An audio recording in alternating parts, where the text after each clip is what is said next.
안녕하세요. 브랜드 1위의 비밀 맥시머스 커피에 대해 발표할 막시무스 조의 첫 번째 발표를 맡은 최수빈입니다. 저희의 1차 발표 진행 순서는 첫 번째, 기존 주제와 변경된 이유, 두 번째, 새로운 주제 선정 과정 및 이유, 셋째, 데이터 출처와 입력 기준, 넷째, 첫 번째 목표와 시각화 결과, 마지막으로는 앞으로의 계획 순으로 진행될 예정입니다. 첫째로 기존 주제와 변경된 이유를 말씀드리도록 하겠습니다. 저희 조의 첫 번째 주제는 OTT 서비스에 따른 편성 차이, 디즈니 플러스와 넷플릭스를 통해서였습니다. OTT 서비스들 중에서 이용자 수가 많은 넷플릭스와 오는 11월 12일에 서비스 전개를 시작할 디즈니 플러스가 갖고 있는 각기 다른 특징과 이에 따라서 편성 차이가 있는지를 확인하고자 하였습니다.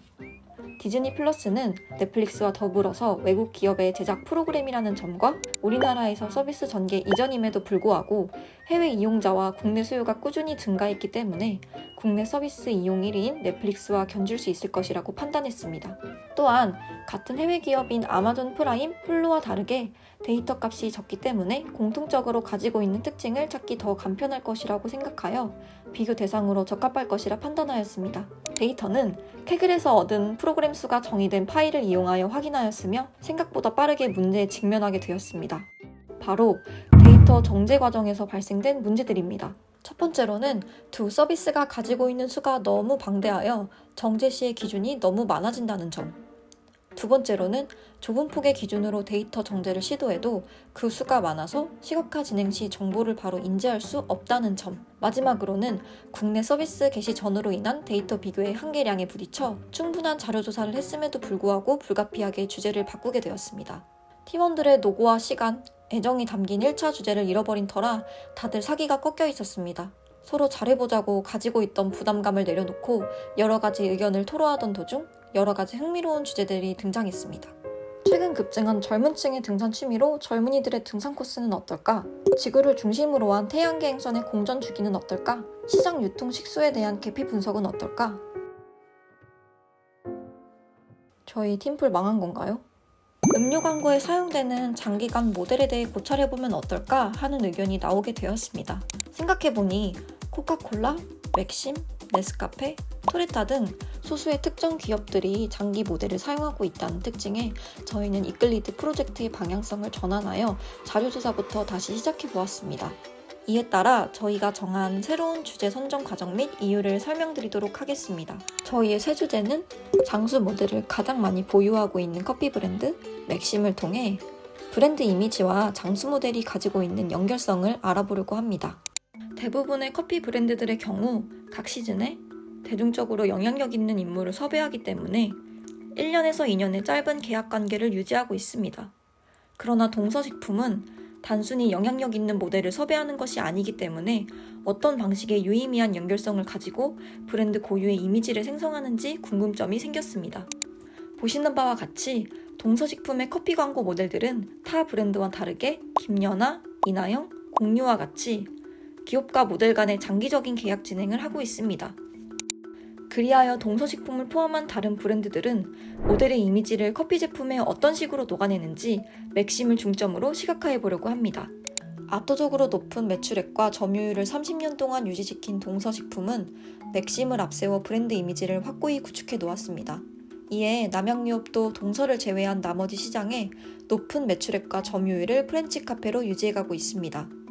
1위와 2위의 입지를 지키고 있는 두 가지 기업을 비교 분석하는 것도 유의미한 결과를 낼 수 있겠지만 월등한 성적을 보여주고 있는 맥심의 비결을 파헤쳐보는 것이 저희의 가장 큰 모험이라고 생각했습니다. 그렇다면 30년 동안 부동의 1위인 동서식품, 지금부터 파헤쳐보도록 하겠습니다. 동서식품의 핵심 비결이라고 할 수 있는 건 맥심의 제품군을 출시할 때 해당 제품의 이미지와 적합한 모델들을 장기적으로 고용하여 배우의 이미지를 이용하는 것입니다. 초기 맥스웰과 맥심의 광고 모델이었던 안성기는 1984년부터 한 브랜드의 모델로는 최장수 기록을 가지고 있습니다. 안성기 이후로 모카골드의 이나영은 2000년도부터, 화이트의 김연아는 2012년도부터, 맥심의 하위 브랜드인 TOP의 원빈은 2008년도부터, 카누의 공유는 2011년도부터 아직까지 계약을 유지하고 있는 맥심의 광고 모델들입니다.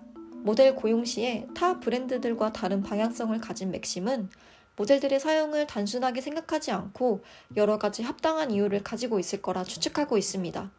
시각화를 보여드리기에 앞서 먼저 데이터 출처와 입력 기준을 말씀드리고 1차 시각화 목표, 1차 시도, 그리고 1차 시도의 문제점을 보완한 결과를 말씀드리도록 하겠습니다. 먼저 시각화에 사용된 데이터의 출처와 입력 기준을 먼저 말씀드리도록 하겠습니다. 저희 조에서 데이터 구축 시 필요한 자료가 정리되어 있는 데이터 소스가 없었기 때문에 팀원 3명과 함께 데이터를 직접 제작하였습니다. 모델 경력, 성별, 나이대, 광고 모델 기간, 타 브랜드 광고에 대한 조사는 구글과 기업 홈페이지에 첨부되어 있는 PR 영상들과 각 연예인들의 소속사에 들어가 있는 프로필 정보를 이용하여 어려움 없이 만들 수 있는 데이터였습니다. 가장 기준이 명확하지 않았던 운동선수, 발레리나 등의 직업군이 광고 모델로 사용되었기 때문에 광고 경력과 광고 모델 기간 선정에 어려움이 있었습니다. 이에 비연예인의 경우 처음 광고를 찍게 된 날짜부터 모델 경력으로 잡았습니다. 지금부터 저희 조에서 데이터 관계망 시각화를 이용하여 그 핵심 비결을 추출해내기 위한 1차 시도를 말씀드리도록 하겠습니다. 첫 번째 목표는 인스턴트 커피 시장에서 광고를 진행하였던 광고 모델들 간의 관계망 구축입니다. 전체 인스턴트 커피 시장의 모델들과 소속되어 있는 브랜드 간의 연결성을 보는 것이 1차 시도였습니다. 소스에는 인스턴트 커피 기업을 넣고 타겟에는 각 기업별 모델들을 넣어 연결망을 보았습니다. 기업별 모델들이 구분되어 어느 기업의 모델들이 많이 계약했는지를 볼 수 있었습니다.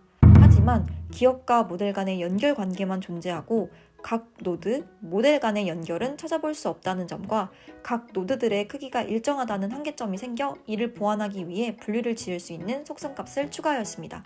추가된 속성값은 성별, 광고를 했었을 때의 나이대, 커피 광고 모델을 한 기간, 데뷔부터 지금까지의 경력으로 4가지를 추가하였습니다.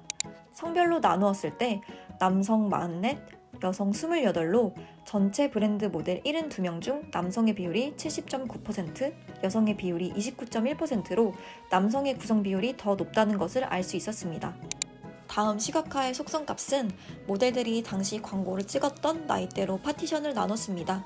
10대는 1.61%의 가장 낮은 비율을 보여주었고 20대는 48.39%, 30대는 33.87%로 20대와 30대의 연령층에서 가장 높은 비율을 보여주고 있으며 40대는 12.9%, 50대는 3.23%로 청년층과 비교해서 많은 퍼센트 차이를 보여주고 있습니다. 데뷔부터 지금까지의 경력으로 파티션을 나누었을 때 경력이 높은 모델을 가장 많이 사용한 그룹은 메일 유업이지만 경력이 낮은 배우들도 다수 포함되어 있기 때문에 저희는 평균값을 기준으로 결과를 해석해 보았습니다. 롯데 칠성몰은 경력이 낮은 배우들을 다수 사용하였으나 경력이 많은 배우는 사용하지 않았습니다. 때문에 메일 유업의 평균값이 19.8년, 롯데 칠성몰의 평균값은 17.15년인 것에 비해서 경력이 20년 이상인 배우들로 구성되어 있는 동서식품의 평균값은 30년인 것으로 나타났습니다. 마지막 시각화는 모델 기간을 파티션으로 나누었습니다. 다른 기업들과 다르게 동서식품의 모델들의 노드값이 가장 눈에 띄게 크게 보이고 18.6년이라는 평균값으로 가장 많은 장수 모델을 보유하고 있습니다. 1차 시각화 데이터 결과를 통해서 맥심, 남양유업 등 대부분의 커피 광고를 진행하는 회사들은 20대에서 30대의 청년층 남성 모델을 선호하며 특히 맥심에서는 신인보다는 대중적으로 안정적인 인지도를 얻을 수 있는 20년 경력 이상의 장수 모델을 선호한다는 결과를 얻을 수 있었습니다.